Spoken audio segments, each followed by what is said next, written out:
انا عايز اعرف انت ايه قصتك بقى النهارده معايا. بصراحة كده أنا اترعبت بعدم ظهوركم في السوق لحد دلوقتي. أمر يخوف، وعشان كده جيت أطمن بنفسي. وانت شايف ان دخول المتحف كده ده بسهوله قوي كده معاك، ودي داخله اصلا تدخل بيها؟ وبصراحة معرفتش أعمل حاجة غير كده. وبعدين بعد اللي سمعته، الصين والخامات، سين؟ انت بتتجسس بقى. هتعملوا فيا إيه؟ هو انت فاكر ان خروج من المتحف كده سهل؟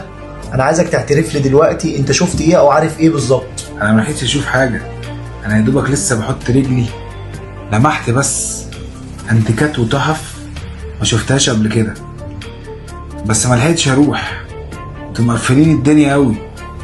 احمد، الحاجات اللي انت شفتها النهارده دي تعب شهور وتعب سفر، والحاجات دي كلها لها وقت معين هتظهر فيه، فما ينفعش ان اي حاجه من اللي انت شفتها تظهر او حد يشوفها. خلاص مش هقول لحد، بس فكوني. انت في حاجه واحده بس هتنقذك من النهارده من اللي انت عملته.